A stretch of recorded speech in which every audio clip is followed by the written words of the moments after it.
Goedenavond, het is zondag 6 juni en u kijkt naar het Zeeuwse nieuws van vandaag. Wat Utrecht is voor Nederland wil Goes zijn voor Zeeland. Het belangrijkste openbaar vervoersknooppunt van de regio. Waar trein, bus en taxi uit heel Zeeland samenkomen. Om die ambitie waar te maken is het nodig dat het station in Goes en de omgeving flink worden aangepakt, vindt de gemeente. Je ziet al die fietsen. Ja, dat is eigenlijk niet zo mooi aangezicht. En we hebben natuurlijk ook ruimte nodig om invulling te geven aan toekomstige vervoersmiddelen. En waar moeten die fietsen heen? Want mensen willen wel op de fiets blijven komen. Ja, dat gaan we onderzoeken. Dat weten we nog niet zo goed. Hey, ze willen de boel hier gaan herinrichten, een beetje anders. Is dat nodig? Ik heb geen idee. Ik ben me niet van bewust eigenlijk. Vinden jullie het een rommeltje of zeg je van nou, ik vind het best zo? Ja, ik vind het eigenlijk wel prima zo. Ik ben niet anders gewend.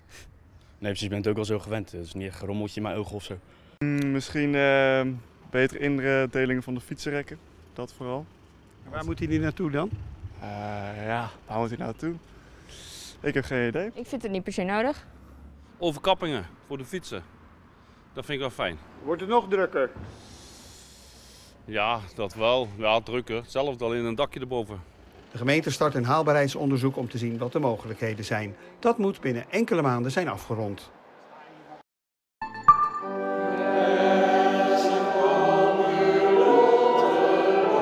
Het mag weer, zingen in de kerk. Wel maar een beperkt aantal liederen en niet te hard vanwege de aerosolen. In de Bethlehemkerk in Scharendijken zorgde het voor veel blije gezichten vanochtend.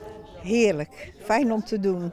Het klonk met z'n allen wel heel veel mooier. Ik vind zingen een van de hoogtepunten van een kerkdienst eigenlijk. Anders dan zit je je zo in te houden van ik wil zingen en het mag niet. De afgelopen maanden werd er in veel kerken niet of in kleine groepjes gezongen. En het werd gemist. Ja, dat zingen is heel belangrijk, zeker trouwens in de protestantse traditie, het gezamenlijk zingen. Dat is al van eeuwen her. Geloofsteksten die op melodie staan, dat kan heel veel dieper raken en je in beweging brengen dan dat je zo een gelezen tekst hebt. Ja, ik denk dat het toch iets van vreugde geeft dat je met elkaar zingt en verbondenheid ook. Ik denk dat je zingend meer durft te zeggen dan dat je spreekt. Ja, dan kun je je uiten in je gevoelens. En je hart gaat open. En dat het dan nog niet uit volle borst mag? Ja, dan moet je je wel eventjes proberen in te houden, maar het ging goed. Ja, ik ben blij dat het weer mag. 2 medailles vandaag bij het Nederlands kampioenschap dressuur in Ermelo. Hans-Peter Minderhout, afkomstig uit Westkapelle, eindigt met Dreamboy op de 2e plaats, achter Edward Gal. Minderhout haalde een score van 81,610% in de kuur op muziek. Dinja van Lieren uit Capelle is de verrassing van het Nederlands kampioenschap. De 30-jarige Beverlandse haalt op haar eerste titelstrijd bij de senioren met Hermes een 3e plaats in de kuur en het eindklassement. Haar score vandaag was 81,025%. Morgen bij Omroep Zeeland meer over het NK dressuur in Ermelo en de prestaties van Minderhout en van Lieren. Recreatieondernemers op Schouwen-Duiveland overtreden de regels en de gemeente doet er niets aan. Dat zegt de stichting Tuinbehoud. Het is logisch als je regels stelt en er is iemand die overtreedt, dat je dan actie gaat ondernemen. En dat gebeurt niet. Vooral deze te hoge vakantiehuisjes bij Renesse zijn de stichting al jaren een doorn in het oog. Ze zijn te hoog voor het bestemmingsplan, maar de gemeente grijpt niet in. En dat verpest volgens de stichting de natuurbeleving.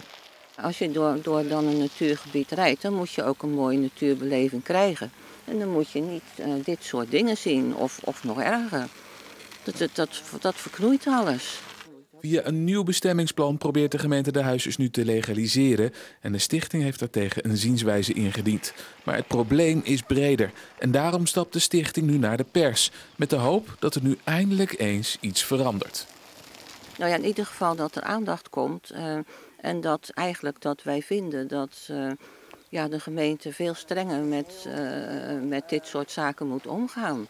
En dat je niet zomaar van alles kan goedkeuren en zeggen van nou ja, laat maar staan, het is wel goed. Ja. Want ja, als je regels stelt, dan moet je gewoon ook consequent zijn. Mijn naam is Rick de Nooijer, ik ben 24 jaar, ik kom uit Middelburg, uit Zeeland. En ik kom uit voor het Nederlands team in de 81 kilo. Hij is de nummer 2 van Nederland en bokst in Roosendaal. Rick de Nooijer doet er alles aan om naar de Olympische Spelen te kunnen. Ja, klopt, zeker. Dat is iets waar ik alles voor doe en waar het eigenlijk mijn hele leven om draait. Ja, nou nog niet de komende Olympische Spelen. Dat kwam nog net iets te vroeg, maar jij gaat voor 2024, hè? Ja, klopt. Zeker. Dat is mijn stip op de horizon, 2024. Wat is nou nog een beetje de ziel in jou wat je meeneemt de ring in? Ja, ik denk dat Zeeuwen hard werken. We zijn ook natuurlijk boeren, dus ja, dat zit gewoon een beetje in bloed, hard werken voordat je wat wil bereiken, zeg maar. Nou ben jij een boom van een gozer, ik ben een hele grote vent, maar je doet eigenlijk geen vlieg kwaad. Eigenlijk niet, nee. Eigenlijk zou je met mij nooit ruzie krijgen. Ik word niet snel boos. Nee, zeker niet. In de ring is het een ander verhaal. Ja, dan is het eventjes de knop inderdaad om. En die jongen die wil wat van me afpakken. Ja, ik wil het gewoon heel graag. Dus dan is het eventjes een andere mindset. Als jij nou op de Olympische Spelen staat, hè? 2024, wat is dan nog de vlag die jij meeneemt? De Nederlandse vlag of toch de provincievlag van Zeeland? Ik zou ze beide wel willen, zeker. Ja, ik ben trots op Zeeland, dus ja, die vlag die mag zeker gedragen worden, ja. Er was vandaag volop zon en de daken van deze oude pandjes in Goes staken mooi af tegen de blauwe lucht. Het strand in de ochtend in Vrouwenpolder was nog wat verlaten, maar de stoelen en parasollen stonden al klaar voor alle mensen die daar vandaag waarschijnlijk ook naartoe zouden gaan. Het was natuurlijk een prachtige dag voor het strand en we konden er allemaal van genieten met temperaturen tussen 20 en 22 graden.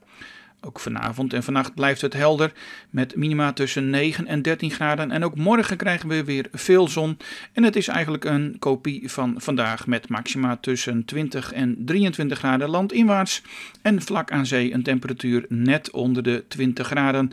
De wind is morgen eerst noordoostelijk en later matig uit het noordwesten tot noorden. De komende dagen plukken we de vruchten van een hoge drukgebied en we houden vrij zonnig tot zonnig weer.